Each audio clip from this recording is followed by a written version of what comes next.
मित्र नमस्कार. आपल्या आवडत्या वेलफुल गप्पांमध्ये मी संतोष देशपांडे आपलं स्वागत करतो. मित्रांनो, पैसे म्हटले की आपले कान टवकारतात. पण डॉलर म्हटलं की आणखी टवकारतात. कारण परकीय चलनाचं आकर्षण प्रत्येकाला आहे. विशेषतः डॉलर असेल, युरो असेल आणि मग त्याच्यामध्ये इन्व्हेस्टमेंट ज्यांची आहे त्यांच्याविषयी आणखी आकर्षण. मात्र इन्व्हेस्टमेंटचा हा मार्ग कसा आहे? तो आपल्याला इथून पुढे कुठे घेऊन जाणार आहे? या सगळ्या गोष्टींचा उहापोह आज आपल्या या पॉडकास्टमध्ये आपण करणार आहोत आणि त्यासाठी मी करतो आहे आपले गुंतवणूक सल्लागार मार्गदर्शक संदीप भुशेट्टी सरांना. सर नमस्कार. नमस्कार. खिशामध्ये पैसे असणं आणि खिशामध्ये डॉलर असते याच्यात फरक आहे नाही? नक्कीच तर गुंतवणुकीत हा फरक असतो का? नक्कीच असतो. फक्त डॉलरच असं नाही तर जगातील सगळ्यात महत्वाच्या ज्या काही करन्सीज आहेत त्यामध्ये सुद्धा आपल्याला जो काही व्यवहार आपण करतो किंवा गुंतवणूक करतो त्यातनं मिळणारे परतावे आणि भारतीय चलनामधनं मिळणारे परतावे याच्यामध्ये मोठा फरक आहे. कारण प्रत्येक चलन हे त्या त्या देशाचं रिप्रेझेंटेशन करत असतं आणि त्या त्या देशात असणाऱ्या आर्थिक गोष्टी आणि आर्थिक बाबीतनं निर्माण होणाऱ्या संधी आणि त्यातनं मिळणाऱ्या परतावा या बाबतीत आपण विचार करायला हवा. डॉलर हे प्रामुख्याने डिस्कस केलं जातं, चर्चा केलं जातं. कारण हे जगातलं सगळ्यात मोठं आणि अतिशय स्ट्रॉंग करन्सी असणारं पर्याय आहे. परंतु हे सगळं करत असताना नेमकं कशा पद्धतीने आपण ह्याच्यात गुंतवलं गेलं पाहिजे आणि गुंतवणूक करण्याचे काय फायदे किंवा काय तोटे आहेत, हे मात्र आपण समजून घेतले पाहिजे. थेट करन्सीमध्ये पैसे गुंतवावेत का आणखीन त्याला काही पर्याय आहेत? हे पर्याय आज आपण या पॉडकास्टमध्ये समजून घेऊया. पण करन्सी हा एक अविभाज्य घटक होत चाललाय इथून पुढच्या काळामध्ये. कारण आपल्या घरामध्ये आपण आपण स्वतः किंवा आपला परिवार काही कारणाने किंवा काही ट्रिपच्या माध्यमातून आपण परदेशात जेव्हा जातो, त्यावेळेस आपल्याला आपला रुपया तिथे चालत नाही. त्यामुळे आपल्याला फॉरेन करन्सी ही घ्यावीच लागते.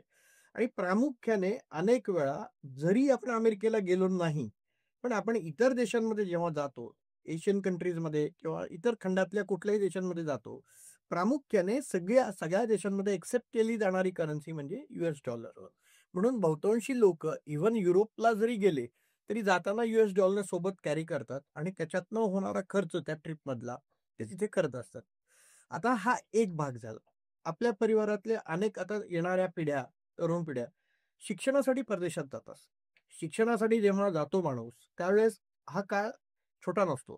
कदाचित 1 वर्षासाठी, कदाचित 2 वर्षासाठी, कदाचित 4-5 वर्षासाठी आपली मुलं जेव्हा परदेशात जातात, त्यावेळेस आपल्या मुलांवरती होणारा शिक्षणाचा खर्च, म्हणजे शिक्षणासाठी लागणारी फी, त्याच्यानंतर शिक्षणाच्या बरोबरीने तिथे राहण्याचा खर्च आणि त्याच्यापेक्षाही महत्वाचा खर्च म्हणजे त्याचं भारतात येणं जाणं आणि तिथे राहणारा त्याचा खाण्याचा खर्च.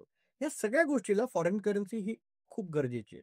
त्यावेळेस आपण पैसे पाठवताना भारतीय चलनातनं पाठवत असतो, पण प्रत्यक्षात आपल्या मुलांपर्यंत चलन जेव्हा पोहोचतं, ते त्या देशाच्या करन्सीमध्ये पोहोचतं. त्यामुळे आपण ज्या देशामध्ये आपल्या मुलांना पाठवतोय, उदाहरणार्थ काही जणांचे मुलं कॅनडामध्ये शिकायला जातात. काही जणांची मुलं युरोपमधल्या देशांमध्ये शिकायला जातात. तर त्या विभागातली किंवा त्या देशातल्या करन्सीला आपल्याला ह्याच्याकडे पाहायला पाहिजे. खर्च म्हणून सुद्धा आणि गुंतवणूक म्हणून सुद्धा. आणि आपल्याला करन्सी कधीही एक करन्सी आयसोलेटेड बघून चालणार नाही. उदाहरणार्थ त्याच्या जोड्या असतात. चलनाची जोडी कशी बांधता येईल? तर जर आपल्याला अमेरिकन करन्सीच्या वरती विचार करायचा असेल, तर डॉलर आणि रुपया याच्यात होणारा विनिमयाचा खर्च किंवा विनिमयाचा दर हा आपल्यासाठी महत्वाचा आहे. एक उदाहरण देतो. साधारणपणे 5 वर्षापूर्वी डॉलरचा भाव रुपयामध्ये हा साधारणपणे 60-65 रुपयाच्या दरम्यान होता. आज तो 88 रुपयाच्या दरम्यान आलेला आहे. जर एखाद्या व्यक्तीने 68-65 रुपये असताना डॉलर खरेदी केला असेल, भारतीय चलन देऊन, आणि तो सांभाळला असेल फक्त 5च वर्ष, तर जवळपास 50% वरती परतावा हा त्याला मिळालेला आहे. कारण आपला रुपया डॉलरच्या गुंतवणुकीच्या समोर आपल्याकडे पैशाची वजावट झालेली किंवा दराची वजावट झालेली. त्यामुळं डॉलर महाग झाला आणि डॉलर महाग होण्याची अनेक कारण आहेत. त्या देशात असणाऱ्या घटना, आपल्या देशात असणाऱ्या घटना आणि त्यातनं एकमेकांमध्ये होणारा व्यवहार, व्यापारी व्यवहार, त्याच्यातनं निर्माण होणाऱ्या करन्सीचा दर हा ठरला जातो. आणि तो प्रत्येक देशाची सेंट्रल बँक ही जी दर ठरवत असते आणि तो दर लाईव्ह असतो. दर मिनिटाला तो दर बदलत असतो. त्यामुळे मागच्या 5 वर्षामध्ये या दरामध्ये जी मोठी प्रमाणात वाढ झालेली आणि आपली करन्सी ही कमी झालेली आहे. तर त्याच्यात गुंतवणूक जर झाली असती, तर आपल्याला मोठा परतावा मिळाला. अच्छा. मग तुम्ही आता हे सगळं विस्तृत सगळ्या गोष्टी सांगितल्या. आता प्रश्न एक असा पडतो, की म्हणजे चालचलन शब्द आपल्याला माहिती आहे. बरोबर. पण हे चलनांची चाल ती ओळखता आली. ती ओळखता आली पाहिजे. आता उदाहरण जर घ्यायचं झालं तर डॉलरचं आता तुम्ही सांगितलं. त्याचप्रमाणे जगातले जे दुसऱ्या मेजर करन्सीज आहेत, युरो आहे, स्टर्लिंग पाऊंड आहे. या तिन्ही चलनांकडे जर पाहिलं आपण तर सगळ्यांचा आलेख वरतीवर चढणारा जाणार. भारताचं मात्र अवमूल्यन होत चाललंय रुपयाचं, पण तरीही स्टेबल आहे तो बऱ्यापैकी, बरोबर. असं आपण म्हणू बरोबर. शकतो मागच्या काही वर्षांमध्ये. या सगळ्या परिदृश्यामध्ये इथून पुढे डॉलर सेंट्रिक इकॉनॉमी असणार नाही असं जे बोललं जातं, त्याचा डॉलरवरती काही परिणाम होणार आहे का? जागतिक चलनावरती काही परिणाम होणार आहे का? आणि भारतीय रुपयावरती काही परिणाम होणार आहे? जे काही आता सध्या जगात जागतिक पातळीवरती सुरू आहे, व्यापारिक दृष्ट्या, अर्थव्यवस्थेच्या दृष्टीने आणि अ, जागतिक कॉर्पोरेट पॉलिटिक्स म्हणूया आपण, ह्याच्यावर जो काही प्रकार होतोय, म्हणजे आता आपण नुकतंच पाहिलं, की अमेरिकेच्या राष्ट्राध्यक्षांनी भारतीय कंपन्यांवरती लावलेला ट्रेड डेफिसिट किंवा त्याच्यावर लावलेला कर, टेरिफ आणि आता नुकतंच म्हणजे काल परवा जी अनाउन्समेंट झाली, की हेल्थ केअर सेक्टरला 100% त्यांनी टॅक्स वाढवलेला आहे. जर तुमच्याकडे त्याचे काही ब्रँडेड प्रोडक्ट्स तुम्ही जर अमेरिकेला पाठवत असाल, तर त्या गोष्टींवर. सांगायचा मुद्दा काय, की ह्या सगळ्या गोष्टींचा परिणाम डायरेक्टली किंवा इनडायरेक्टली भारतीय चलनावरती नक्कीच होतो. आणि आपणही पाहिलं असेल, गेल्या 2 दिवसांमध्ये भारतीय चलन आणखीन खाली आलंय. परंतु हे शॉर्ट टर्म आहे. जर दीर्घकालीनचा विचार करणार असाल, तर माझं असं मत आहे, की जर तुम्ही मुद्दा मांडलेला आहे, की इथून पुढे अमेरिकेच्या करन्सीतनं अनेक देश बाहेर पडू इच्छित आहेत. आणि ही सुरुवात आज नव्हे, तर गेल्या 5-7 वर्षापासूनच झालेली आहे. अनेक देशाच्या सेंट्रल बँकर्सनी आणि देशातल्या सरकारांनी डॉलरचा साठा आपल्याकडे जो आहे, तो कमी करत त्याचा काही भाग त्यांनी सोन्यामध्ये कन्व्हर्ट केलेला आहे. अनेक देशांनी आपल्याकडचा डॉलर विकून सोनं खरेदी करायला प्रेफरन्स दिलेला आहे. त्यामुळे मागच्या 3 वर्षामध्ये सोन्याचे भाव दुप्पट झालेत. अ, ह्याचं प्रमुख कारण असं आहे, की डॉलरवरचा असणारा विश्वास हा प्रत्येक सरकारचा कमी होत चाललेला आहे. कदाचित येणाऱ्या काही वर्षांमध्ये आज जो ₹88 ला मिळणारा डॉलर हा तुम्हाला ₹50 जाताना नक्की दिसेल. बरं. पण तोपर्यंत जोपर्यंत ही घटना घडत नाही, तोपर्यंत अमेरिकन डॉलर आत्ता तरी हा इतर करन्सीच्या अगेन्स्ट स्ट्राँग दिसतोय. जेव्हा की हे असायचं कारण नाही. कारण त्या देशावर असणारं कर्ज हे त्यांच्या अर्थव्यवस्थेच्या आकाराच्या 135 पट आहे. बरं. ज्यावेळेस एखाद्या अर्थव्यवस्थेवर एवढं मोठं कर्जाचा बोजा असतो, त्यावेळेस ते चलन स्ट्राँग होण्याचं काही कारण नाही. परंतु आत्ता डॉलरला कुठलाही पर्याय दिसत नसल्याने आणि मला जर एखादा व्यवहार दुसऱ्या देशाशी करायचा असेल, तर मला त्या वस्तूच्या खरेदी किंवा विक्रीसाठी मला जे चलन द्यायचंय ते डॉलरच आजही एक्सेप्ट होतंय. जोपर्यंत पर्यायी चलन सगळ्या जगात एक्सेप्ट होत नाही, तोपर्यंत डॉलरला कोणी आत्ता तरी हात लावताना दिसत नाही. पण कदाचित आता जी काही चर्चा आपल्याला ऐकायला येते, की ब्रिक्स सारखी संघटना ती स्वतःचं एक चलन आणू इच्छित आहे. चायनासारखा देश आपल्या चलनातनं व्यवहार करू इच्छितोय. युरोपियन नेशन्स आपल्या युरोमध्ये आपला व्यवहार करण्याचा प्रयत्न करतात. हे जे वेगवेगळे सेगमेंट्स आहेत अख्ख्या जगाचे, ह्या सगळ्या जगातील सेगमेंटनी डॉलर वापरायचं बंद केलं किंवा कमी केलं, तर निश्चितपणे डॉलरचा हा जो चढता आलेख आहे, तो खाली घसरताना मला दिसतोय. पण हे दीर्घकालीन आहे. एका रात्रीत घडणार नाही. परंतु डॉलर किंवा इतर कुठल्याही चलनात केलेली गुंतवणूक ही अत्यंत चांगला परतावा दिलेला आहे. हे मी उदाहरणासहित सांगू बरोबर. शकतो. खूप छान तुम्ही हे सांगितलं आणि लाँग टर्मसाठी पाहायला गेलं तर डॉलरचं भविष्य कदाचित बदलू शकतं. बरोबर. पण शॉर्ट टर्म तरी डॉलरला कुठलाही धोका नाहीये, असं अर्धवट विषय थोडक्यात नाहीये. आपण म्हणू शकतो. मग या सिनारिओमध्ये भारतीयांना जर परदेशी चलनामध्ये गुंतवणूक करायची असेल, तर त्यांच्यापुढे काय मुख्य पर्याय आहेत आणि ते फिजिबल आहेत का? बरोबर. सर ह्याच्यात एक खूप छान मुद्दा आहे जो सगळ्यांनी लक्षात केला पाहिजे. आपण ॲज अ इंडिव्हिज्युअल जेव्हा विचार करतो, एक व्यक्ती म्हणून जेव्हा विचार करतो, तर आपल्याला गव्हर्नमेंट ऑफ इंडियानी काही एक आपल्याला लागेबांधे किंवा नियम करून दिलेले, की तुम्ही एक व्यक्ती एवढ्याच करन्सीपर्यंत गुंतवणूक करू शकता किंवा इन्व्हेस्ट करू शकता किंवा तुम्ही स्वतः बाय करू शकता. साधारणपणे एक व्यक्ती $10,000 प्रतिवर्ष हे होल्ड करू शकतो, बाय करू शकतो किंवा त्याचा वापर करू शकतो. त्यानंतर फेराचे नियम, फेमाचे नियम असे अनेक नियम आहेत, की त्या नियमात तुम्ही बसत असाल तरच तुम्हाला सूट आहे, अदरवाईज ती सूट नाही. आणि मग जे काही कराल ते इल्लीगल होतं आणि त्याच्यावरती होणारे परिणाम वेगळे आहेत. म्हणून याला एक आम्ही पर्याय असा देतो, की जर तुम्हाला करन्सीमध्ये पैसे टाकायचे आहेत आणि करन्सीमध्ये हा पर्याय आता तुमच्याकडे उपलब्ध नाही, तर आता एक खूप छान सोय झालेली आहे, ज्याला आम्ही फॉरेन इन्व्हेस्टमेंट्स असं म्हणतो. फॉरेन इन्व्हेस्टमेंट्स म्हणजे नेमकं काय? की ज्या देशामध्ये आपल्याला क्लिअर व्हिजिबल ग्रोथ दिसतीये, ज्या देशामध्ये अर्थव्यवस्था वाढताना दिसतीये किंवा काही त्या बाजारांमध्ये गुंतवणुकीच्या संधी निर्माण झालेल्या आहेत. त्या संधी भारतात बसून जर घ्यायच्या असतील, तर भारतीय गुंतवणूकदारांना इंटरनॅशनल फंड्स आता म्युच्युअल फंडाच्या माध्यमातून उपलब्ध झालेले आहेत. आणि केवळ म्युच्युअल फंडाच्या माध्यमातून नव्हे, तर त्याच्यात आणखीन इंटरेस्टिंग गोष्टी अशा आहेत, की इक्विटी ट्रेडेड फंड किंवा ई-टी-एफ म्हणतो आम्ही, ते आपल्याला उपलब्ध झालेत आणि त्याच्यामध्ये अनेक प्रकारच्या कमोडिटीज, अनेक प्रकारचे इंटरनॅशनल इक्विटीज किंवा बॉन्ड मार्केटमध्ये तुम्ही हे पैसे इन्व्हेस्ट करू शकता भारतात बसून. तुम्ही प्रश्न विचारला, की सर मग आपल्या भारतात आपण नेहमी म्हणतो, की भारत हा आता प्रगत होत चाललेला आहे. मग भारतातच गुंतवणूक करायला पाहिजे. बाहेर जाण्याची गरज काय? मी एक उदाहरण म्हणून तुम्हाला सांगतो. जर एखाद्या गुंतवणूकदाराने 3 वर्षापूर्वी फक्त अमेरिकेतल्या इंडेक्समध्ये पैसे टाकले असते, तर ते पैसे 127% वाढलेत सर, मागच्या 3 वर्षामध्ये. जेव्हा पण असं अमेरिकेच्या इंडेक्समध्ये आपण पैसे टाकू शकतो? हो. आणि किमान रक्कम फक्त 5,000 आहे. कळलं. असंही नाही, की आपल्याला खूप लाखो, हजारो, कोटी रुपये पाहिजेत.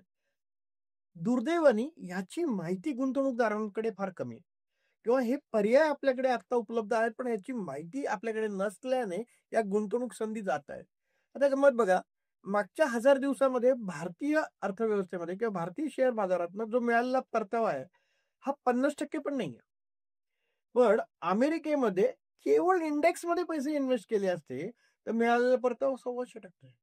म्हणजे अमेरिकेत त्यावेळेस निर्माण झालेली गुंतवणुकीची संधी जर एखाद्याने घेतली असती, तर त्याला मिळालेला एक्स्ट्राऑर्डिनरी परतावा आहे. भारतात बसून. भारतात बसून. अजून एक उदाहरण देतो. सर इथून जग हे अत्यंत डिजिटल वर्ल्डमध्ये कन्व्हर्ट होताना दिसतंय. आपल्याला प्रत्येक ठिकाणी डिजिटलायझेशन होताना प्रत्येक गोष्टीचं दिसतंय. मग आपण हे सारखं जे म्हणतो ना, डिजिटल होतंय म्हणजे नेमकं काय? तर सगळ्या गोष्टी इलेक्ट्रॉनिक फॉर्मॅटमध्ये कन्व्हर्ट होताना दिसतायत. आणि कुठलीही वस्तू जी इलेक्ट्रॉनिक या संकल्पनेत येते, त्याच्यामध्ये प्रत्येक गोष्टीमध्ये एक चिप असते. इलेक्ट्रॉनिक चिप असते. ती त्या गॅझेटमध्ये ॲड केलेली असते. मग टीव्ही असेल, मोबाईल असेल, लॅपटॉप असतील, डेस्कटॉप असतील, ह्या सगळ्या गोष्टी आल्या किंवा साधं म्हणजे कार, टू व्हीलर ह्याच्यामध्ये सुद्धा आता चिप्स येत आहेत. आता अख्ख्या जगामध्ये सगळ्यात मोठं चिपचं मॅन्युफॅक्चरिंग होतं ते तैवानमध्ये. आता तैवान हा देश अत्यंत छोटा देश आहे. परंतु या चिपच्या टेक्नॉलॉजीमध्ये ते जगामध्ये सगळ्यात पुढे आहे. आता जर एखादा व्यक्ती ह्या गोष्टीचा विचार करून गुंतवणूक करू इच्छित असेल, भारतात बसून तैवानच्या देशामध्ये चिप मॅन्युफॅक्चरिंगमध्ये मी इन्व्हेस्ट करू शकतो. असे काही पर्याय आता भारतामध्ये उपलब्ध आहेत आणि सांगायला आनंद वाटेल, त्याही गुंतवणूक पर्यायामध्ये मागच्या 2 वर्षामध्ये पैसे दुप्पट झालेत. बरं. हे किती लोकांना माहिती आहे? किंवा असं काही करू शकतो. संधी सगळ्यांना कळते. आज प्रिंट मीडिया असेल, टीव्ही मीडिया असेल, सगळेजण ह्या विषयावरती कुठे ना कुठे बोलताना दिसतायत, की चिप ही महत्वाची आणि आपलाही देश आपलंही पंतप्रधान, आपलंही सरकार चिप मॅन्युफॅक्चरिंगकडे अत्यंत वेगाने पुढे जाताना दिसतंय. त्यांच्या पॉलिसी, सेमीकंडक्टर पॉलिसी आणि अत्यंत मोठे-मोठे प्लांट्स आज भारतामध्ये ते इस्टॅब्लिश होताना दिसतायत. पण अजूनही आपण अतिशय बेसिक स्टेजला आहोत. बरोबर. कदाचित इथून 10 वर्षामध्ये भारत सुद्धा एक मोठं चिप मॅन्युफॅक्चरिंग करणारा देश ठरू शकेल. सॉरी, त्यावरूनच मला आठवलं, की मग भविष्यात हे जर वाढत असणार, हे सेगमेंट जसं वाढणार आहे, तसं मग क्रिप्टोचं देखील भवितव्य वाढणार का? आणि मग त्याचा ओव्हरऑल ह्या चलनावरती काय परिणाम होईल? नक्कीच, नक्कीच. क्रिप्टो हे पर्यायी चलन आहे. जर तुम्ही बघितलं, आता आपण जेवढा काही विचार आता डिस्कस केलेला आहे, ते ॲक्चुअली फिजिकल चलन आहे. होय. म्हणजे भारताचा रुपया, अमेरिकेचा डॉलर, यूकेचा पाउंड, युरोपियन देशांचे युरो, चायनीजचा चायनीज देशाचा युआन आणि अनेक देशांच्या आपापल्या करन्सीज. या करन्सी फिजिकल आहेत. फिजिकल आहेत याचा अर्थ काय? फिजिकल किंवा डिजिटल याचा अर्थ काय? की या करन्सीला मान्यता त्या देशातल्या सरकारांनी दिलेली आणि त्या देशात जर कुठलाही व्यवहार करायचा असेल, तर ते चलन तुम्हाला वापरावं लागेल. काही खरेदी करायचंय, काही विकत घ्यायचं असेल, तर ते चलन तुम्हाला दिल्याशिवाय तुम्हाला ती वस्तू किंवा सेवा मिळणार नाही. परंतु क्रिप्टो हा प्रकार जो आता नवीनच चर्चेमध्ये आहे, गेल्या 7, 8, 10 वर्षामध्ये लोकांचा त्याच्याकडे बघण्याचा कल वाढत चाललाय. किंबहुना भारतामध्ये अत्यंत वेगाने हा प्रकार वाढतोय. पण क्रिप्टोमधले काही पॉझिटिव्ह गोष्टी आहेत आणि काही निगेटिव्ह गोष्टी आहेत. पॉझिटिव्ह गोष्टी अशा आहेत, की क्रिप्टो ही कुठल्याही एका देशाची करन्सी नाहीये किंवा एका सरकाराची करन्सी नाहीये. हे एक डिजिटल व्यवहार करण्यासाठी निर्माण झालेलं एक साधन आहे आणि ह्या साधनामध्ये याचा वापर कोणीही कसाही करू शकतो. म्हणजे काय? माझ्याकडे असणारा accounted money or non accounted money मी त्या चलनामध्ये मी कन्व्हर्ट करू शकतो आणि ते चलन मला एका ठिकाणावरून दुसऱ्या ठिकाणी पाठवायचं असेल, तर हे अत्यंत वेगाने आपल्याला पैसे ट्रान्सफर करता येतात. त्याला मध्ये कुठलाही मीडिएटर तुम्हाला लागत नाही. उदाहरणार्थ, तुमचा मुलगा आत्ता अमेरिकेमध्ये शिकायला आहे, असं एक उदाहरण देऊ आणि तुम्हाला तुमच्या मुलाला एक $1,000 पाठवायचे, तर तुम्ही कसे पाठवाल? Wire transfer. एक्झॅक्टली. एक तर वायर ट्रान्सफर होईल. म्हणजे वायर ही जी कन्सेप्ट आहे, ही मध्यस्थीचं काम करते. किंवा तुम्ही बँकेत जाल आणि बँकेच्या तुमच्या खात्यातनं मुलाच्या अमेरिकेच्या खात्यामध्ये तुम्ही पैसे ट्रान्सफर करण्याची रिक्वेस्ट द्याल आणि मग तुमची बँक जे काही त्याच्यावरचे दर आकारणार आहे, ते आकारून बरोबर तुमचे $1,000 पैसे तुमच्या मुलाच्या खात्यात पाठवणार. याच्यामध्ये बँक ही मध्यस्थी आहे. बरोबर. मला सांगायचा मुद्दा काय, की या सगळ्या मध्यस्थींच्या माध्यमातूनच आपण पैसे पाठवू शकतो. क्रिप्टो मात्र तसं नाहीये. क्रिप्टोमध्ये तुम्ही एका ठिकाणी बसला, तुमचा मुलगा एका ठिकाणी बसला, तर इथे कुठलाही मध्यस्थी नसताना स्ट्रेटवे तुमच्या खात्यातनं त्याच्या खात्यात पैसे जातात. त्याला आपण वॉलेट असं म्हणतो. आणि या वॉलेटमध्ये हा पैसा फिरतो. पण जसं हे तुम्हाला शक्य आहे, जसं हे मला शक्य आहे, तसं हे अनेक अनऑथराइज्ड काम करणाऱ्या लोकांनाही शक्य आहे. म्हणजे मी त्याच्यामध्ये इल्लीगल लोकं असं म्हणतो, की त्याच्यात मग आतंकवादी लोकं आले किंवा इतर प्रकारचे सगळी लोकं आली आणि त्याच्यामध्ये मोठ्या काही नियंत्रण नाही काही. त्याला काहीच नियंत्रण नाही. त्यामुळे मला तिथे खूप मोठा धोका वाटतो. त्यामुळे क्रिप्टोमध्ये गुंतवणूक करताना प्रत्येक गुंतवणूकदारांनी एकदा नाही, 1000 वेळा विचार करण्याची गरज आहे. कारण हे डिजिटल करन्सी याला कुठलाही सरकार याला पाठिंबा देत नाही. आणि कायदेशीर संरक्षणही नाही. कायदेशीर संरक्षण नाही. आता अनेक देशांमध्ये असं होतंय, की काही देश उदाहरणार्थ अमेरिकेचं घेऊया, की आता अमेरिका स्वतःची डिजिटल करन्सी काढते आणि मग लोक म्हणजे क्रिप्टो करन्सी आणि तिथे लोकांना सांगितलं जातं, की तुम्ही डॉलर वापरू नका, ती करन्सी वापरा. असा काळ येऊ शकतो. पण मग त्यावेळेस आपल्याला हे पाहायला पाहिजे, की जोपर्यंत सरकार मान्यता देत नाही, तोपर्यंत त्या करन्सीमध्ये व्यवहार करणं अत्यंत धोकादायक ठरू शकतं. भारताच्या बाबतीत बोलायचं झालं, तर भारतामध्ये कुठल्याही प्रकारचं संरक्षण क्रिप्टो करन्सीला सरकारने दिलेलं नाही. त्यामुळं सरकार एकच म्हणतं, की तुम्ही जर व्यवहार केलेला आहे क्रिप्टो करन्सीमध्ये, तर त्याच्यावरती आमच्या निदर्शनास जेव्हा येईल आणि त्यात जर तुम्हाला नफा झाला असेल, तर स्ट्रेटवे आम्ही तुम्हाला हायेस्ट टॅक्स त्याच्यावर चार्ज करू. बाकी तुम्ही तुमच्या रिस्कवरती ते व्यवहार करा. सरकार फक्त स्वतःचा टॅक्स कलेक्ट करण्याच्या पॉइंट ऑफ व्ह्यूने विचार करतंय, पण सरकारने त्याला ऑथराइज मान्यता दिलेली नाही. मला असं वाटतं, की आपल्या पॉडकास्टच्या माध्यमातून आपण असं लोकांना नक्की सुचवू शकतो, की जे काही करा ते ऑथराइज आणि लीगल मार्गाने जे करता येणं शक्य आहे ते करावं. करन्सी हा थोडासा कॉम्प्लिकेटेड विषय आहे, पण करन्सीमध्ये सुद्धा अत्यंत गुंतवणुकीच्या चांगल्या आकर्षक संधी या ठिकाणी आपल्याला मिळू शकतात. ते संधी ओळखण्याचं काम जर आपल्यामध्ये ती म्हणजे कौशल्य जर नसेल, तर तुम्ही आर्थिक सल्लागाराची मदत नक्की घ्यायला पाहिजे. आर्थिक सल्लागार तुम्हाला कधी, कुठल्या देशात, कुठल्या करन्सीमध्ये संधी निर्माण झालेली आहे आणि त्यासाठी कशा प्रकारचा गुंतवणुकीचा पर्याय तुम्ही घ्यायला पाहिजे, याच्यावर तुम्हाला नक्की मार्गदर्शन करतो. वा, तुम्ही खूप छान सांगितलं. आता एक सगळ्यात कळीचा प्रश्न असं आपण म्हणू शकतो. आपल्या सगळ्या चर्चेचा सारांश कदाचित त्यामध्ये असेल. पण महत्त्वाचा प्रश्न राहतोच, की ह्या सगळ्या चेंजिंग कंडिशन्समध्ये जगभरात अस्वस्थता आहे, अनेक ठिकाणी काही ना काही चालू आहे. वेगवेगळ्या देशामध्ये व्यापारी युद्ध आहेत. अमेरिकेचं वेगळंच चाललंय, रशियाचं वेगळं चाललंय. भारताचाही वेगळंच काही ना काही चॅलेंजेस आपल्यासमोर आहेत. या सगळ्या ह्याच्यामध्ये गुंतवणूकदारांनी परकीय चलनाकडं गुंतवणुकीचा पर्याय म्हणून बघायला हवं का? कारण भविष्यात काय असणार आहे, हे अनिश्चित असल्यामुळे त्यांनी याकडे कसं पाहायला पाहिजे? तुम्हाला काय वाटतं? जाता-जाता एक तुमचा मोलाचा सल्ला. हो. पण फिजिकल करन्सी ज्या घेतो, त्याचे मुळात विषय काय आहे हे पाहूनच ठरवलं पाहिजे. म्हणजे मला एखाद्या देशामध्ये ट्रिपला जायचं आहे, तर तेवढ्या गोष्टीसाठी मी घेतलेलं चलन, हे तोपर्यंत ठीक आहे. पण ॲडिशनल चलन आपण घेऊन ठेवलं, जसं मी उदाहरण दिलं, की 3 वर्षापूर्वी डॉलर ₹66 होता आणि तो जर 3 वर्ष सांभाळला असता, तर तो आज ₹88 म्हणजे वरचे ₹20 जो जंप झालेला आहे करन्सीमध्ये, त्याचा फायदा तुम्हाला थेट मिळाला असता. पण आता तो काळ तसा नाहीये. आता हा काळ खूप चॅलेंजिंग बनलेला आहे. करन्सी स्वतःजवळ सांभाळणं हे थोडंसं रिस्की झालंय, कारण तुम्हाला कदाचित निगेटिव्ह रिटर्न पण त्या करन्सीमध्ये मिळू शकतात. मग आपण करायला काय हवं? तर आपण पर्यायी गुंतवणूक पर्यायामध्ये आपण गुंतवलं पाहिजे. जसं मी मगाशी सांगितलं, की म्युच्युअल फंडामध्ये तुम्हाला अनेक इंटरनॅशनल फंड्सची उपलब्धता आहे. ई-टी-एफ्स असतील, डायरेक्टली फंड्स असतील. तिथे तुम्ही गुंतवणूक करून एक एक्सपर्ट माणूस आहे, जो फंड मॅनेजर म्हणून त्या प्रॉडक्टकडे बघत असतो. तो या 24 तास या घटनांवरती लक्ष देत असतो. त्याला माहिती असतं, की अमेरिकेत काय घडतंय, युरोपमध्ये काय घडतंय किंवा इतर देशांमध्ये काय घडतंय आणि त्याचा परिणाम थेट भारतीय गुंतवणूकदारांच्या गुंतवणुकीवरती काय होणार आहे.